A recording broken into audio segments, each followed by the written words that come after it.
Surgery కంటే hospital bill అంటేనే భయం. అదే మధ్య తరగతికి అందుబాటు ధరలో వైద్యం. Medistar hospitals.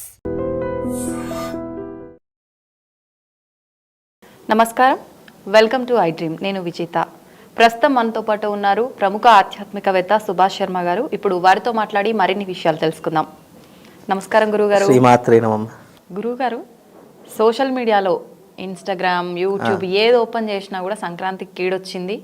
ఒక్క అబ్బాయి ఉన్న వాళ్ళు ఎవరైతే ఉన్నారో ఆ తల్లి 2-3 అబ్బాయిలు ఉన్న తల్లి దగ్గరికి వెళ్ళి డబ్బులు తీసుకొచ్చుకుని 5 రకాల గాజులు చేతికి పెట్టించుకోవాలి, లేదంటే వాళ్ళకి ఏదో ఒక దోషం వస్తుంది అని చెప్పి మొత్తం ఇదే అయిపోయింది గురుగారు ఒక 4-5 డేస్ నుంచి ట్రోలింగ్ నడుస్తుంది. నిజంగా అటువంటి దోషం అనేది ఈసారి ఉందా గురువు గారు? శ్రీమాత్రే నమః. శ్రీ గురుభ్యో నమః. జ్ఞానినాంనపి చేతాంసి దేవీ భగవతీ హి సా బలాయ కృష్ణమోహాయ మహామాయ ప్రయశ్చతి. అయితే ఇక్కడ ఒక సంతానం ఉన్నటువంటి వారి దగ్గర నుండి ఈ గాజులు తీసుకొని రావాలి, డబ్బులు తీసుకొని రావాలి అనేటటువంటి ఏదైతే వ్యవహారం ఉందో అది పూర్తిగా విరుద్ధమైనటువంటిది. ఇక్కడ అలాంటి నియమాలు ఎక్కడా కూడా చెప్పడం లేదు. ఇది ఇన్స్టాగ్రామ్లో కానీ సోషల్ మీడియాలో కానీ ఏదో వైరల్ చేస్తున్నారు తప్ప నిజానికి ఇలాంటి అంశాలు జ్యోతిష్యంలో ఎక్కడా కూడా చెప్పలేదు, ధర్మంలో కూడా ఎక్కడా కూడా చెప్పడం లేదు. సంక్రాంతి అనేటటువంటిది ఒక పండగ వాతావరణము, ఒక పండగలా జరుపుకోవాలి తప్ప దాని కీడు దినాలు అంటే ఏంటి అంటే కనుక పుష్యమాసము అంటేనే శుభకార్యాలకు నిషిద్ధమైనటువంటిది. అలాగే మనం ఎలాంటి శుభకార్యాలు కూడా అంటే మానవుడికి సంబంధించిన మనుషులకు సంబంధించినటువంటి శుభకార్యాలు కాకుండా దైవికానికి సంబంధించినటువంటి శుభకార్యాలు చేయాలి అని చెప్పినటువంటిదే ఈ సంక్రాంతి యొక్క నిర్ణయము. అలాగే సూర్యుడు ఎప్పుడైతే మేషరాశిలోకి అడుగు పెడతాడో దాని మకర సంక్రమణము అని అంటాము. కనుక ఇక్కడ మకర సంక్రాంతి అనేటటువంటి పేరు కూడా ఎందుకు వచ్చింది అంటే కనుక సూర్యుడి యొక్క కాంతితో శని భగవానుడు ఇచ్చేటటువంటి ఫలితాలు ఏవైతే ఉంటాయో అవి తగ్గుముఖంగా పడుతుంటాయి. దాన్నే ఉత్తరాయణ పుణ్యకాలము అంటూ ఉంటాం. అందుకే మకర రాశికి అధిపతి ఎవరు అంటే శని భగవానుడు అవుతాడు. అందుకే దీనికి మకర సంక్రాంతి అనేటటువంటి పేరు. కాబట్టి సూర్యుడు మేషరాశిలో ఎప్పుడైతే అడుగు పెడతాడో దానిని మకర సంక్రాంతి అని అంటాము. అయితే ఈ మకర సంక్రాంతి రోజున పాటించవలసినటువంటి నియమాలు వేరే రకంగా ఉంటాయి. కానీ ఏదో కీడు జరిగిపోతుంది, ఒక కొడుకు ఉన్న వాళ్ళ దగ్గర నుండి గాజులు తీసుకొని రావాలి, డబ్బులు తీసుకొని రావాలి, ఇవన్నీ కూడా కట్టుకథలు, ఎవరు చెప్పినా నమ్మకండి. అయితే దీంట్లో ప్రధానంగా చెప్పవలసినటువంటి అంశం ఏమిటి అంటే గనక సంక్రాంతి రోజున నువ్వులు బెల్లము దానం చేయాలి. సంక్రాంతి రోజున ఉదయకాలం పూట స్నానం ఆచరించాలి. సంక్రాంతి రోజున ఏం చక్కగా దైవ దర్శనం చేసుకోవాలి, దైవారాధన చేసుకోవాలి. ఇంకోటి ఏంటంటే సంక్రాంతి నుంచి ఎవరికైతే ఏలినాటి శని ప్రభావం కానివ్వండి, అర్ధాష్టమ శని ప్రభావం కానీ ఇవన్నీ కూడా తగ్గేటటువంటి అవకాశము సంక్రాంతి నుండి ప్రారంభమవుతుంది.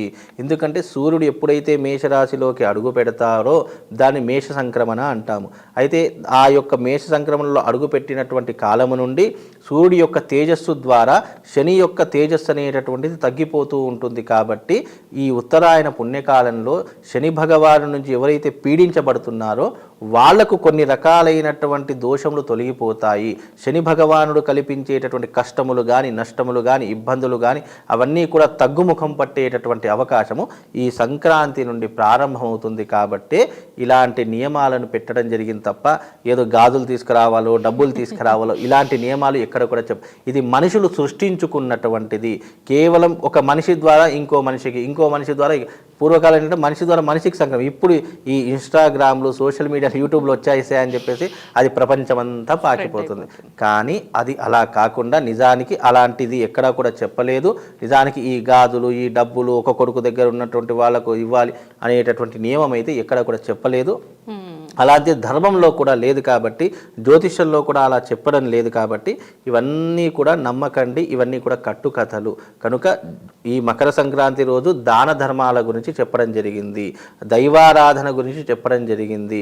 ఆ రోజున పండగ ఎలా జరుపుకోవాలి, అదే రకంగా పండగ అప్పట్లో అయితే చక్కగా సంక్రాంతి సెలవులు 10 రోజులు 15 రోజులు ఇచ్చేవాళ్ళు. ఏం చక్క అమ్మమ్మ నానమ్మల వాళ్ళ ఇంటికి వెళ్ళేటటువంటి వాళ్ళు ఏం చక్క అక్కడ సంక్రాంతి నుంచి కనుమ, భోగి ఇవన్నీ కూడా ఏం చక్క 3-4 రోజుల పండుగలా జరుపుకునేటటువంటి వారు, గాలిపటాలు ఎగిరేసేటటువంటి వారు, అదంతా ఒక పండగ వాతావరణంలా ఉండేటటువంటి రూపు ఉండేటట్టు. ఇప్పుడు అలా కాకుండా ఇండిపెండెంట్ జీవితాలు అయిపోయాయి. ఇప్పుడు సంక్రాంతి, అప్పట్లో సంక్రాంతికి 10-15 రోజులు, ఇప్పుడు 1-2 రోజులు ఇచ్చేస్తున్నారు. దాంతో వెళ్ళడమే కష్టమైపోయింది. అలాంటి సమయంలో వెళ్లకుండానే ఇంటి దగ్గరే ఉంటున్నారు. ఏదో ఇంటి దగ్గర ఇప్పుడు అందరికి స్మార్ట్ ఫోన్లు వచ్చాయి. ఇక స్మార్ట్ ఫోన్లు వదలడం లేదు. పండగల చేయవలసినటువంటి నియమాలు కూడా చేయడం లేదు. కాబట్టి సంక్రాంతి అంటేనే ఏం చక్క ముగ్గులు పండుగలు, ఏం చక్క గొబ్బెమ్మలు, ఏం చక్క దాంట్లో వేసేటటువంటి గొప్పనైనటువంటి ఈ యొక్క ముగ్గుల ద్వారా, ఈ ముగ్గులకు కూడా ఒక ప్రత్యేకత ఉంది సంక్రాంతికి. ఎక్కడైతే ఏం చక్క రంగవల్లులతో ముగ్గులు వేస్తారో, కలర్గా ముగ్గులు, లక్ష్మీదేవి కూడా వచ్చి తిష్ట వేసి కూర్చుంటుందట. దాంట్లో చక్క గొబ్బెమ్మల్లాగా పెడుతుంటాం. ఆవు పెండతో చక్కగా గొబ్బెమ్మలు చేసి దాని చక్కగా ఈ రేగి పళ్ళు పెడుతుంటాము, జామకాయలు పెడుతూ ఉంటాము, ఏం చక్క పూజ చేసినట్టుగా ఎంతో చక్కగా చేస్తూ ఉంటాము. ఇవన్నీ కూడా పండగలో ఉన్నటువంటి ఆచార వ్యవహారాదులు. లక్ష్మీదేవి అలాగే మన ఇంటికి రావాలనే ఉద్దేశంతో, అలాగే భోగ భాగ్యాలు కూడా మన ఇంటికి రావాలనే ఒక ఉద్దేశంతో ఈ పండుగను ఎంతో చక్కగా జరుపుకునేటటువంటి వారమ్మ. ఈ రకంగా జరుపుకోవాలి తప్ప సంక్రాంతి వచ్చింది ఎవరికో కీడు జరిగిపోతుంది, ఏదో జరిగిపోతుంది అనేటటువంటి విషయాలు ఎక్కడ కూడా చెప్పడం లేదు. అలాగే ఈ సంక్రాంతి అనేటటువంటిది మనకు సోమవారం వచ్చింది కాబట్టి, శతభిష నక్షత్రంలో వచ్చింది కాబట్టి, ఆ సంక్రాంతి పురుషుడు ఎప్పుడైతే ఏ నక్షత్రంలోనైతే ప్రవేశం చేస్తాడో ఆ నక్షత్రం వారికి కొన్ని రకాలైనటువంటి ఇబ్బందులు జరుగుతాయి తప్ప మిగతా ఎవ్వరికీ కూడా ఇబ్బందులు జరగవు. కీడు దినాలు అంటే ఏంటి అంటే నెగిటివ్ ఇంపాక్ట్. ఆ నెగిటివ్ అనేటటువంటిది ఆ రాశి వాళ్ళ మీద, ఆ నక్షత్రం వాళ్ళ మీద పడుతుంది. కాబట్టి అలాంటి వారు దైవారాధన చేసుకోవడము, లేదు అంటే దాన ధర్మాదులు చేసుకోవడము. ఇక సంక్రాంతి అంటే ప్రతి ఒక్కరు నువ్వులు చక్కెర అందరికీ కూడా పంచుతారు. ఈ నువ్వులు చక్కెర కూడా పంచడం ద్వారా ఏమవుతుందంటే శనికి సంబంధించిన దోషాలు కూడా తొలగిపోతాయి. కాబట్టి ఎందుకంటే సాక్షాత్ సూర్య భగవానుడి యొక్క కొడుకే శని భగవానుడు కనుక ఈ శని భగవానుడికి ప్రీతికరమైనటువంటి నువ్వులు పంచడం ద్వారా ఆ శని యొక్క దోషాలు తొలగినటువంటి, అంటే అర్ధాష్టమ శని, ఏలినాటి శని ఎవరికైతే ఉందో అలాంటి వారికి దోష ప్రభావం అనేది తగ్గి వాళ్ళు ఆయుర ఆరోగ్యాదులతో ఉంటారు. అలాగే ఈ సంక్రాంతి కూడా చలికాలంలోనే రావడం వెనుక కూడా ఇటు సైన్స్ ఉంది, ఇటు శాస్త్రం, 2 రకాలుగా ఉంది. ఈ నువ్వులు బెల్లం పంచడం ద్వారా అవి అధికంగా, నువ్వుల లడ్డూలు కూడా తింటూ ఉంటాం సంక్రాంతికి వచ్చిందంటే. ఆ నువ్వుల లడ్డూలు ఎందుకు తింటాము అంటే మన శరీరంలో ఉన్నటువంటి వేడితనాన్ని పెంచడానికి, చలికి తట్టుకోవడానికి, మన శరీరంలో ఉన్నటువంటి ఆరోగ్య రుగ్మతలు తొలగడానికి నువ్వులు చాలా మేలు చేస్తాయి. అందుకే ప్రతి రోజుకు ఒక్కసారైనా కొద్దిగా అయినా నువ్వులు బెల్లం తినాలని ఎందుకు చెప్తారంటే శరీరంలో వేడితనాన్ని పెంచితే గనక రోగ నిరోధక శక్తులు పెరిగే అవకాశం ఉంటుంది అని చెప్పేసి కూడా దీని ద్వారా మనకు చెప్తూ ఉంటారు సైన్స్లో చెప్పాలి అంటే. అదే శాస్త్రపరంగా చెప్పాలంటే మనం దోషాలు తొలగిపోతాయని చెప్తాము. కనుక ఈ నువ్వులు బెల్లము ఇచ్చేటటువంటి విధానం దాన స్వరూపకంగా ఉంటుంది. మనం గనక ఆ నువ్వుల లడ్డూలు తినడం ద్వారా రోగ నిరోధక శక్తులు పెరిగి మన రోగాలను కంట్రోల్ చేస్తుంది, చలికి తట్టుకునేలా మన శరీరం రక్షణ కవచంలా ఉంటుంది అని చెప్పడానికే ఈ పదార్థాలు తినడం. కానీ సంక్రాంతి వచ్చింది అప్పాలు మురుకులు తింటున్నారు, చక్కగా పిండి వంటలు చేసుకో, వీటన్నిటి వెనక కూడా శాస్త్రం దాగి ఉంది. అవి ఊరికే మనకు ఏదో డబ్బులు ఎక్కువయ్యో అవన్నీ చేసుకోమని తినడం చెప్పడం లేదు. ఈ మాసంలో అవి తినాలి. ఇప్పుడు ఏ మాసంలో ఏ ఫలం వస్తుంది అనేటటువంటిది ఆ మాసానికి తగ్గట్టుగా ఉంటుంది. అలాగే ఇప్పుడు కూడా ఈ సంక్రాంతికి కూడా తినేటటువంటి పదార్థాల వెనుక కూడా ఎన్నో రకాలైనటువంటి రహస్యాలు దాగున్నాయి. అవన్నీ కూడా సనాతన ధర్మంలో ఆ పెద్దవాళ్ళు మనకు అందించినటువంటి గొప్పనైనటువంటి నీతి సూక్తులు ప్లస్ ఆ గొప్ప ఆరోగ్య సూత్రాలు కూడా దాని వెనుక దాగున్నాయి. కాబట్టి దీని వెనుక ఇన్ని ఆంతర్యాలు ఇంకా చెప్పుకుంటూ పోతే ఒక రోజు కూడా గడిచిపోతుందమ్మా. కానీ మీరు అన్నటువంటి దానికి ఈ ఒక కొడుకున్నటువంటి వాళ్ళ దగ్గర గాజులు తీసుకోవాలి, డబ్బులు తీసుకోవాలి అనేటటువంటి నియమాలు మాత్రం ఇక్కడ చెప్పలేదు. అలాంటివి చెప్పినా కూడా మీరు నమ్మకండి. ఇది దీని వెనుకున్నటువంటి విషయం అమ్మా.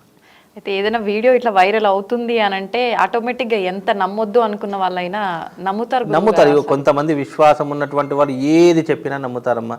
కానీ అతి విశ్వాసం అనేటటువంటిది గనక చేసినా కానీ అది ఒకందుకు మనకు నష్టాన్నే కలిగిస్తుంది. నమ్మే వాళ్ళ దాంట్లో ఇవి పోనీ ఒకళ్ళు చెప్పారు, దానివల్ల ఏదైనా ప్రయోజనం ఉంది అంటే ధర్మం ఈ రకంగా చెప్పింది, నిజానికి ఈ సంక్రాంతి రోజున ఇవి తీసుకోకపోతే మనకి ఏదైనా కీడు జరుగుతుంది అనేటువంటి ఆలోచన ఉంటే మనం భయపడాలి. కానీ అది శాస్త్రమునందు లేదు, ధర్మమునందు ఎక్కడా చెప్పబడలేదు. చెప్పబడని దాని గురించి మనం ఎందుకు విచారణ చేయాలి అనేటటువంటిది ఏ వ్యక్తి అయినా, ఏ నాలెడ్జ్ పర్సన్ అయినా ఆలోచన చేయాలి. ఒకవేళ అలా ఉంది అంటే మేమే చెప్తాం కదా. కాబట్టి అవి వాళ్ళు సృష్టించుకున్న, ఎవరికి వారే సృష్టించుకున్నవి కాబట్టి వాటిని ఎంతవరకు నమ్మకుండా ఉండి దాని నియమాలు పాటించకుండా సంక్రాంతి రోజున ఎలాంటి శుభకార్యాలు ఆలోచించాలో అవి ఆలోచన చేసుకోండి. మీకు భగవంతుడు మీకు మంచి అష్టైశ్వర్యాలు ప్రసాదిస్తాడు తప్ప ఇలా చేయకపోతే కీడు జరుగుతుంది, అలా చేయకపోతే కీడు జరుగుతుంది అనేటటువంటి అంశాలు ఎక్కడ కూడా చెప్పలేదు. అవి చెప్పినా నమ్మకండి అమ్మ. అదే. థ్యాంక్ యూ గురుగారు. శ్రీమాత్రే. ఇవన్నీ చూడడం జరిగింది. ఇప్పుడు ఈ రాబోయే 2026లో ఏ రకంగా ఉండబోతోంది? విపత్తులు వచ్చే అవకాశాలు ఏమైనా ఉన్నాయా? మరి దాని నుంచి జాగ్రత్త పడే అవకాశాలు ఏమైనా ఉన్నాయా? వాటి గురించి తెలియజేయండి. తప్పకుండా అండి. ముందుగా వీక్షిస్తున్నటువంటి ప్రేక్షకులందరికీ శ్రీమాత్రే నమః, శ్రీ గురుభ్యో నమః. నమో దేవ్యై మహాదేవ్యై శివాయై సతతం నమః. నమ ప్రకృత్యై భద్రాయై నిహతాం ప్రణతాస్మిత. మనకు ఈ సంవత్సరము గురువు రాజు అవుతున్నాడు. అలాగే ఈ సంవత్సరము ఉగాది రోజున చతుర్గ్రహ కూటమి కూడా ఏర్పడబోతూ ఉంది.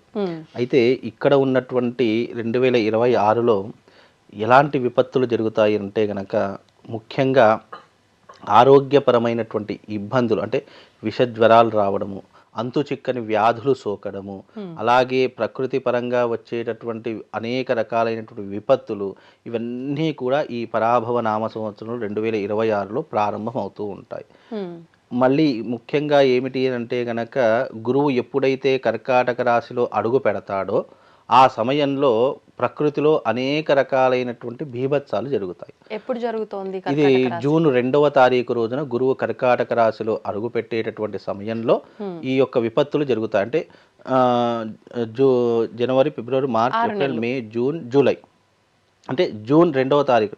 జూలైలో మాత్రం ప్రమాదాలు జరుగుతాయి. ఎప్పుడైతే అడుగు పెడతాడో దాని తర్వాత ఒక్కొక్క విపత్తులు ప్రారంభమయ్యేటటువంటి సూచనలు కనిపిస్తున్నాయి. అంటే ప్రకృతిలో ఎన్నో రకాలైనటువంటి చేంజెస్ వస్తూ ఉంటాయి. ఈ సంవత్సరం విపరీతంగా రోడ్డు ప్రమాదాలు, యాక్సిడెంట్లు జరగడము, ఒకళ్ళనొకళ్ళు కొట్టుకొని నరుక్కోవడము, ఇలాంటివి ఎక్కువ. ఆల్రెడీ 2025లో భార్యను భర్త చంపేయడము, భర్తను భార్య చంపేయడం, ఇలాంటివి ఎన్నో. అంటే ఎప్పుడూ కూడా చూడలేనట్టుకున్నటువంటివి అన్నీ చూసేసాం. అన్నీ అంటే దరిద్రాల అకృత్యాలు చూసాము, అత్యాచారాలు చూసాము, అలాగే బస్సు ప్రమాదాలు, రైలు ప్రమాదాలు, విమాన ప్రమాదాలు, ఇలా ఎన్నో రకాలైన ఘోరాలు 2025లో చూసాం. అంతకు మించి జరిగేటటువంటి విషాదమైనటువంటి సిచ్యువేషన్స్ 2026లో జరుగుతాయి. అంటే ఇవే ఇంత ఘోరంగా అంటే ఇంకా 2026లో రాబోయేటటువంటి పరాభవనామ సంవత్సరం. రాజకీయ నాయకులకు పరాభవాలు మొదలవుతూ ఉంటాయి.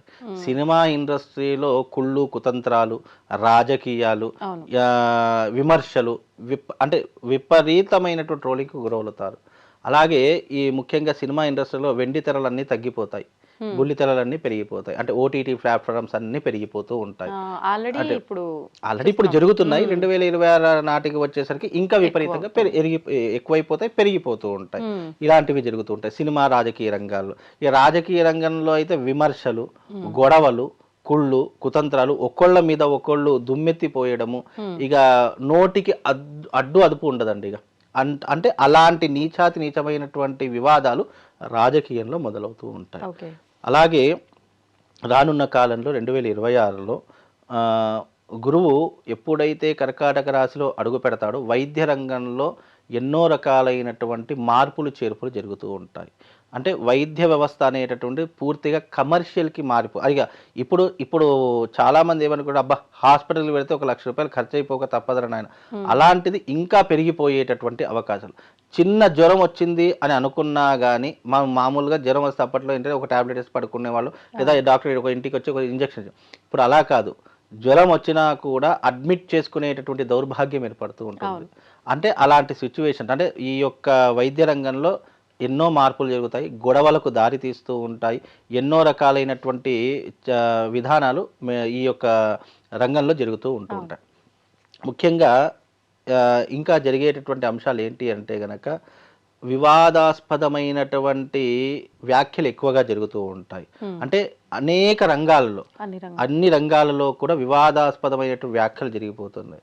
అలాగే మీడియా రంగంలో కూడా ఎనలేనటువంటి మార్పులు చేర్పులు జరుగుతూ ఉంటాయి. ముఖ్యంగా ఈ సంవత్సరములో వచ్చేసరికి మనము తెలియకూడనటువంటివి ఎన్నో విషయాలు తెలుసుకుంటూ ఉంటాము. అలాగే ప్రపంచ దేశాలలో యుద్ధ వాతావరణం మొదలవుతూ ఉంటుంది. ఆల్రెడీ పోయిన సంవత్సరం యుద్ధ వాతావరణం జరిగింది. రష్యా, యుక్రెయిన్, అలాగే మన భారతదేశానికి, అలాగే అండమాన్ దీవులకి, ఇట్లాంటి కొన్ని దేశాల్లో కూడా కొన్ని రాష్ట్రాల్లో కూడా యుద్ధ వాతావరణాలు మొదలయ్యాయి. ఈ సంవత్సరము అతిపెద్ద యుద్ధ వాతావరణం ఏంటి అంటే కులద్వేషాలు, మతద్వేషాలు ఇవి విపరీతంగా పెరిగిపోతాయి. ఆల్రెడీ బంగ్లాదేశ్లో ఒక వ్యక్తిని, అంటే ఎవరు మాట్లాడలేదు కానీ అలా ఒక వ్యక్తిని, మన ఇండియన్ ఒక హిందువు ఉన్నటువంటి వ్యక్తిని చెట్టుకు కట్టేసి మెడలో తాడు వేసేసి నగ్నంగా నిలబెట్టి అతని కొట్టి చంపి సజీవ దహనం చేసేశారు.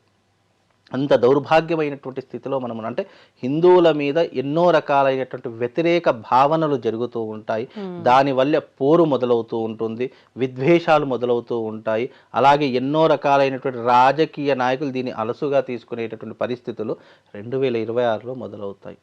రైలు ప్రమాదాలు, అలాగే బస్సు ప్రమాదాలు, కార్ల ప్రమాదాలు, అంటే ఈ యొక్క శని యొక్క ప్రభావం వల్ల, శని మీనరాశిలోకి ఎంటర్ అయ్యాడు కాబట్టి ఈ యొక్క విధానాలు అంటే రోడ్డు ప్రమాదాలు విపరీతంగా జరుగుతాయి. వాహన ప్రమాదాలు, రోడ్డు ప్రమాదాలు విపరీతంగా జరుగుతాయి. కాబట్టి ఎవరైతే వాహనాలు నడిపిస్తున్నారో మనం జాగ్రత్తగా ఉన్నా, ఎదుటోడు అజాగ్రత్తగా ఉంటే మన ప్రాణాలు కూడా గాల్లో కలిసిపోతాయి. కాబట్టి కొన్ని విషయాల్లో మాత్రం జాగ్రత్తగా ఉండాలి.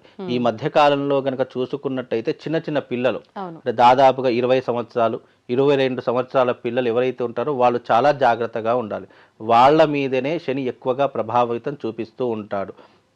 కాబట్టి వాళ్ళు వాహనాలు నడిపించేటటువంటి సమయంలో కావచ్చు, బైకులు నడిపించేటటువంటి సమయంలో కావచ్చు చాలా జాగ్రత్తగా ఉండాలి. అలాగే ఈ సంవత్సరము ముఖ్యంగా మంచి దానికంటే చెడే ఆధిపత్యం ఎక్కువగా ఉంటూ ఉంటుంది. అంటే బెట్టింగ్ యాప్లు కావచ్చు, డబ్బులు దొంగతనాలు చేయడం కావచ్చు, లేదు అంటే దొంగతనాలు విపరీతంగా జరిగేటటువంటి, రాబరీస్ ఎక్కువగా జరిగేటటువంటి లక్షణాలు కావచ్చు, ఇలాంటివి ఆన్లైన్ రావచ్చు, లేదంటే యాప్ల ద్వారా మోసం చేసేటటువంటి విధానాలు కావచ్చు. ఆల్రెడీ ఇప్పటికే చాలా జరుగుతున్నాయి. ఇంకా కొత్త టెక్నాలజీ పెరిగి కొత్త మోసాలు బయటపడుతూ ఉంటాయి. అలా కొత్త మోసాలు జరిగేటటువంటి విధానాలు 2026లో ఇన్ని రకాలైనటువంటి విపత్తులు దారితీస్తాయి. ఇక ప్రకృతి పరంగా వచ్చేటటువంటి విపత్తులు అవి ఎలాగో వస్తాయి. ప్రకృతి పరంగా వచ్చే విపత్తులు మనం చూడడమే తప్ప దాన్ని ఆపే శక్తి మన దగ్గర లేదు. అది యూనివర్స్లో ఒక్కసారి ప్రకృతి బీభత్సం జరిగింది అని అంటే అది తప్పకుండా భూమి మీద దాని యొక్క విపత్తు జరిగే తీరుతూ ఉంటుంది. దాన్ని ఆపే శక్తి కానీ, దాన్ని చూసి మనము బాధపడాల్సిన పరిస్థితి ఉంటుంది తప్ప ఆపే శక్తి అయితే ఉండదు. ఈ సంవత్సరము తప్పకుండా కొన్ని దేశాలలో ఆర్థిక మాన్యం దెబ్బతింటూ ఉంటుంది. అలాగే యుద్ధ వాతావరణం మొదలవుతుంది. భూకంపాలు, గాలితో వచ్చేటటువంటి సునామీలు ఇవి ఎక్కువగా జరుగుతూ ఉంటాయంట. ఇప్పుడు అంటే మీరు అన్నట్టు పంచభూతాల ద్వారా వచ్చేవైతే మనం పసిగట్టలేము, అదుపు చేయలేమన్నారు. ఇప్పుడు మీరు చెప్పిన ఈ ఇబ్బందుల వరకు తీసుకుంటే కనుక ఎవరికి వాళ్ళు జాగ్రత్తగా ఉండటం వల్ల వాటి నుంచి అంటే మొత్తానికి తప్పించుకోకపోయినా ఇబ్బంది తక్కువగా ఉండి బయటపడే అవకాశాలు ఏమైనా ఉంటాయంటారా? అంటే ఇబ్బందులు తక్కువ జరిగేటటువంటివి అంటే కనుక మనం జాగ్రత్తగా ఉండేటటువంటి పరిస్థితి. ఇప్పుడు పక్కనున్నవాడు ఏదైనా అయ్యాడు అనుకోండి, అయ్యో పాపమే అంటాము తప్ప మనది మనము జాగ్రత్తగా ఉండే పరిస్థితి మనం ఏర్పరచుకుంటే మనకు కొంతవరకు ఆ లాస్ని కవర్ చేసుకునే అవకాశం ఉంటుంది. ఇప్పుడు ఎవరైనా కూడా ఇప్పుడు కొన్ని విపత్తులు జరుగుతున్నాయి అని అంటే ఎవరికి వాడే సెల్ఫ్ ప్రొటెక్ట్ చేసుకోవాలే తప్ప పక్కనున్న వాడో లేదా వాడికి జరిగిందనో వాడికి జరిగితే నాకెందుకు జరుగుతుందిలే అని అనుకొని మూర్ఖంగా వెళ్ళిపోయి మూర్ఖంగా వాదించి అలాంటి వాళ్ళకు మాత్రం తప్పకుండా గండాలు వస్తూ ఉంటాయి. ఈ మధ్య కాలంలో మొన్న బైన్సలో ఒక విపత్తు జరిగింది. దాదాపుగా అర్ధరాత్రి 11:30-12 గంటల మధ్యకాలంలో ఇంట్లో వాహనాలు తీసుకొని చిన్న పిల్లలు, అంటే దాదాపు 5 పిల్లలు వాళ్ళ ఫ్రెండ్స్తో కలిసి బైకుల మీద, అంటే 3 బైకుల మీద 5 వెళ్ళారు. 5 రోడ్డు ప్రమాదంలో మరణించారు. అంటే ఆ టైంలో అంటే పిల్లల అజాగ్రత్త కావచ్చు, తల్లిదండ్రులు పట్టించుకోనటువంటి విధానం కావచ్చు, ఇలా కొన్ని ఎలా ఉంటాయంటే తల్లిదండ్రులు పట్టించుకోనటువంటి విధానంలో కొన్ని పొరపాట్లు జరుగుతూ ఉంటాయి. అరే మగపిల్లలే కదా ఎక్కడికి వెళ్తారులే అని చెప్పేసి మనం ఏం చేస్తామంటే, అదే ఆడపిల్లలు అనుకోండి కొన్ని రిస్ట్రిక్షన్స్, మగపిల్లలు కదా సరే బయటకు వెళ్ళినవాడు ఇలాగ వస్తాడు కదా అని చెప్పేసి ఇలా అజాగ్రత్తతో ఉన్నటువంటి పరిస్థితుల కారణం రీత్యా బయటకు వెళ్ళినవాడు తిరిగి వస్తాడో రాడో అనేటటువంటి పరిస్థితులు 2026లో మొదలవుతాయి. ఇప్పుడు వాళ్ళ జాతకంలో ఇలా వాహన ప్రమాదం జరగాల్సిన గండం ఏదైనా ఉంటే జరుగుతుందా, లేకపోతే మీరు అన్నట్టు ఇప్పుడు ఈ అజాగ్రత్తలు ఉండి జాతకంలో బాగున్నా జరుగుతుందా? ఎట్లాంటి అంటే కొన్నిసార్లు మనం వెళ్ళే సమయము, వెళ్తున్న ప్రదేశం కూడా డేంజర్ అని ఉంటుంటాయి. అన్నిటిని దృష్టిలో పెట్టుకుని 100% మనిషి యొక్క జాతక ప్రభావము మనిషిని ఏ రకంగా మృత్యు సంభవిస్తుంది, ఏ రకంగా అతనికి ఇబ్బందులు ఉంటూ ఉంటాయి, ఏ రకంగా యమగండ కాలాలు అతనికి పోంచి ఉంటాయి అనేటటువంటి 100% జాతక విశ్లేషణ ద్వారా చెప్పొచ్చు. ఇప్పుడు ప్రతి ఒక్క మనిషి జీవితంలో మృత్యు సంకేతాలు అనేక రకంగా కమ్మేస్తాయి. దానినే మనం ప్రతిరోజు యమగండ కాలము అని అంటుంటాం. మీరు క్యాలెండర్ చెక్ చేస్తే దాంట్లో యమగండ కాలము అని ఉంటుంది. పుట్టిన ప్రతి జీవి మీద యముడి యొక్క కన్ను దృష్టి ఎప్పటికప్పుడు ఉంటూనే ఉంటుంది. దాన్నే మనము యమ సమయము, యమగండ కాలము అంటాం. అందుకే ఆ సమయంలో మనము కొన్ని శుభకార్యాలు కానీ లేదంటే కొన్ని మంచి పనులు కానీ చేయకూడదు అని అంటాం. ఎందుకంటే ఆ దృష్టి ప్రభావం వల్ల ఆ యొక్క చేసేటటువంటి పని విఘ్నం కలుగుతుంది అనేటటువంటి విషయంతో. అందుకే మనిషి క్షణక్షణము మృత్యు వెంటాడుతూనే ఉంటుంది. ఆ మృత్యు నుంచి తప్పించుకునేటటువంటి అదృష్టమే, యమగండ కాలం నుంచి తప్పించుకునే అదృష్టమే మనము చేసుకున్న పుణ్యము, మనము చేసుకున్నటువంటి దైవిక ఆరాధన అని అర్థం చేసుకోవాలి. అలా మృత్యు సంకేతాలు వచ్చినప్పుడు ఇప్పుడు ఒక కారులో 10 మంది వెళ్తున్నారండి, 9 మందికి ఏమీ కాలేదు, ఒక్కడు మాత్రము ప్రాణాలు కోల్పోయాడంటే అతనికి ఆ మృత్యు సంకేతం వచ్చింది, ఆ మృత్యు యొక్క ప్రభావం వల్ల వెళ్ళిపోయాడు. అలాగే ఇక్కడ కూడా మృత్యు సంకేతం ప్రతి ఒక్క మనిషి జీవితంలో వస్తాయి. అది ఏ రకంగా వస్తాయి జాతక విశ్లేషణ ద్వారా 100% చెప్పొచ్చండి. ధన్యవాదాలు. Srikanth. And for more videos, Please subscribe to iDream. Please subscribe to iDream. Please subscribe iDream. And please subscribe to iDream. For more videos, subscribe to iDream. please like, share and subscribe to the channel. Congratulations, iDream. Subscribe to iDream. Subscribe to iDream. So subscribe to iDream Media. iDream ki iDream team andarki huge congratulations. Please subscribe iDream Media. Please subscribe to iDream. Subscribe iDream. Please subscribe to iDream. iDream అంటే నా కళల ఛానల్ను subscribe చేసుకున్న నోరు తిరుగుతలేదు, మీరైతే గంట గుర్తు కొట్టండి. For more such videos, please subscribe to iDream. Subscribe to iDream. Please subscribe to iDream. Please subscribe iDream Media. Please do subscribe to iDream. Please subscribe to iDream Media. For best entertainment and information, please subscribe iDream. And don't forget to subscribe to iDream.